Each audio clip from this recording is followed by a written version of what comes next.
Good evening and welcome to the Business Day. I'm Herman Green. Gas prices are going down tomorrow. A litre of 87 and 90 gasoline will sell for the lowest price in 6 months. Both products are losing $2.47. Automotive diesel will sell for $1.84 less, while ultra low sulfur diesel is shaving off $1.92.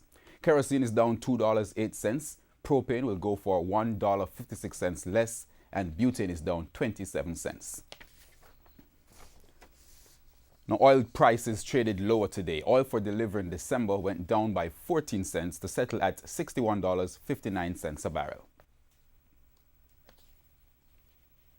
President of the Jamaica Agricultural Society, JAS, Lenworth Fulton, is defending the price of local meat. He says it's costly to operate a poultry production in Jamaica, noting that the price is sometimes inevitably passed on to consumers. But he says cheap imports are making it harder for the poultry industry to thrive. TVJ's Andrew Laidley has the details. $650 million. That's how much the regional poultry industry is worth. Some local farmers spend more than $40 million just establishing the business, but they're still criticized for the price of their meat. In defending his members, President of the Jamaica Agricultural Society, JAS, Lenworth Fulton, explained that the meat is priced so the farmers can make a profit on their investment. We must take very close look at the investment of the private companies and the individual farmers and protect them by having the discipline not to just buy anything that come our way. Mr. Fulton is urging consumers to choose local poultry, arguing that foreign substitutes aren't always better. We cannot just buy chicken because it might come in at a few cents cheaper and kill the investment of these people. Many of the poultry houses you see is guaranteed by these farmers' residential holding. So you'll not only see that poultry house closed, you'll put them outside. The JAS president says he's now making an attempt to forge partnerships which will excite interest in local produce. And I have written to the president of the Private Sector Association and Manufacturers Association, Mr. Michisaga, to have a meeting with him to see how well we could exchange somebody for both boards so that we can be fully integrated. The U.S. dominates the large Caribbean market for poultry, with much smaller amounts imported from the EU and Canada.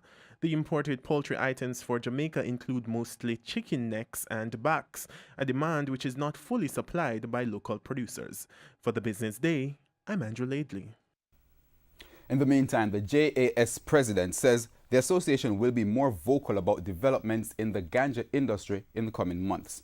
He says the JAS is lobbying for farmers to be given a greater piece of the pie as the industry grows. Mr. Fulton was speaking at the launch of Eat Jamaican Month in Kingston this morning. That the trade is opening up, we cannot and will not sit idly by and allow the big guys to shuffle out the small farmer out of that. In fact, I am discussing with some persons from St. Ann, members of your association, Mr. Redway, to make a property that we have down there available to grow cannabis. In currency trading, the Jamaican dollar continues to strengthen today, with the greenback selling for $127.49. The Canadian dollar closed at $97.02. The pound is going for $165.04, while the euro ended the day selling for $144.18 on average. The JSE index lost 4,819 points today, while the junior market index is down by 23 points. Among the winners, AMG Packaging and Paper, Berger Paints, Carib Cement, Derrimont Trading, Elite Diagnostic, Fosrich, and Grace Kennedy. On the losing side were Barita Investments, Caribbean Cream, Epley, Indies Pharma, KLE Group, Lasco Distributors, and Main Event Entertainment Group. And that's your Business Day. I'm Herman Green. Good evening.